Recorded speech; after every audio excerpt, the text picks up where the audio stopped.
Today, we are deconstructing one of the most incredible things humanity has ever built, the Great Pyramid of Giza.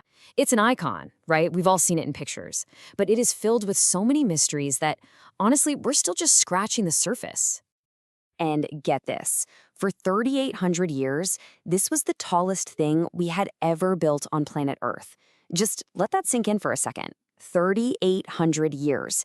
It outlasted the entire Roman Empire, watched countless other civilizations rise and fall, and it wasn't until the Middle Ages that anything surpassed it. So that brings us to the big question, the one everyone always asks. How on earth did a civilization from 4,600 years ago, a civilization with basically just copper tools and sheer human muscle, build something this massive and this ridiculously precise? Well, that's what we're here to figure out. To even begin to wrap our heads around this, we first have to answer the who and the why. Who built this thing and what for? Once we get that, the how starts to make a little more sense. Okay, so the evidence we have is actually pretty clear on this. We found inscriptions, even what you might call workers' graffiti, deep inside chambers that were sealed up right after construction. And it all points to one guy, Pharaoh Khufu, a ruler from Egypt's Fourth Dynasty. This whole mountain of stone was going to be his tomb. But why build something so gigantic? Well, it was way more than just a place to put a coffin. First, yes, it had to protect the pharaoh's body forever, but it was also a massive statement piece, a way to show off his godlike status. It was also designed to cement his importance even after he was gone, and it was a working temple, a place for offerings to keep his spirit going for all eternity. And this quote from Khufu's own son really says it all. The house of the dead is for life. For them, the tomb wasn't the end of the line. It was a permanent home, and an engine designed to power their journey into the afterlife. All right, so we've got the who and the why. Now for the really mind-bending part, the how. This is where the sheer scale of this project just becomes almost unbelievable.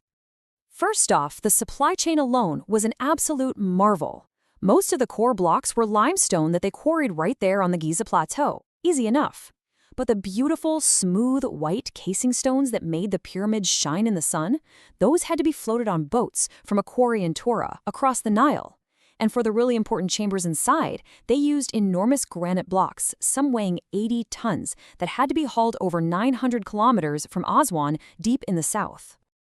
And the numbers, they're just staggering.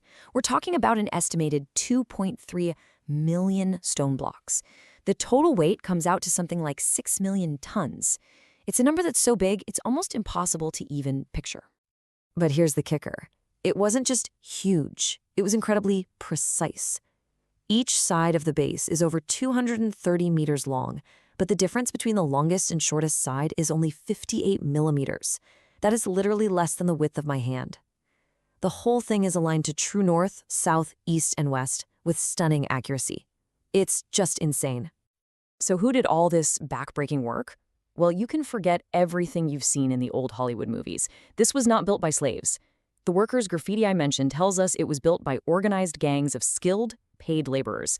They even had proud team names like this one. The White Crown of Khufu is powerful. How cool is that? These were Egyptians, building a national monument for their king. Okay, now let's go inside. Let's take a little journey to the center and check out the pyramid's incredibly complex interior. Inside, it's basically a maze. There's a passage that goes down, deep into the bedrock, to a chamber they never even finished. Then there's another passage that goes up, opening into this breathtaking space called the Grand Gallery. From there, you can get to the so-called Queen's Chamber, and the main event, the King's Chamber. And above all that, they stacked these 5 relieving chambers, which were a genius engineering trick to keep the crushing weight of the pyramid from collapsing the King's Chamber. And what's really cool is how our understanding of this place is still changing. For decades, everyone thought these narrow little shafts coming out of the chambers were for, air, ventilation. But that theory doesn't really hold up. Now, the thinking is they had a much more profound spiritual purpose.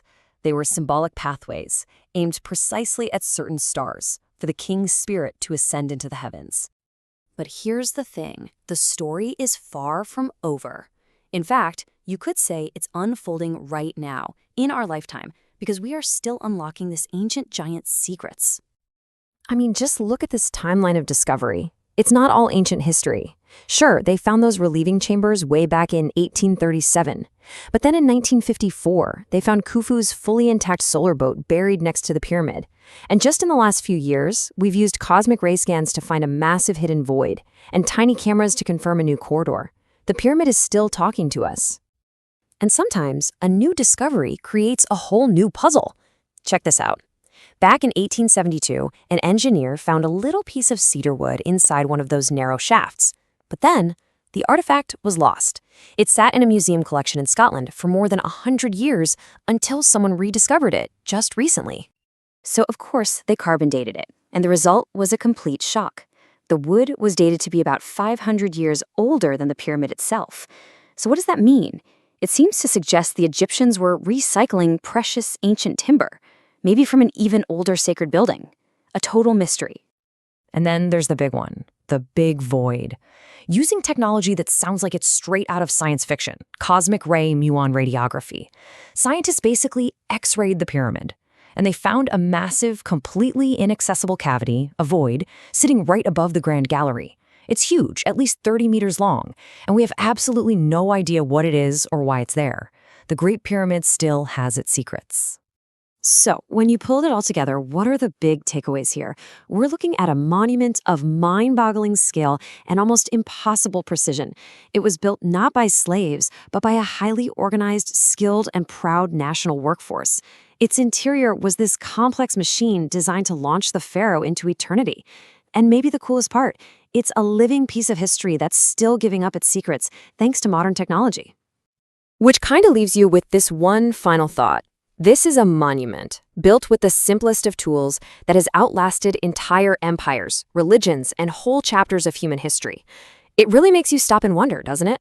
What on earth will our legacy be?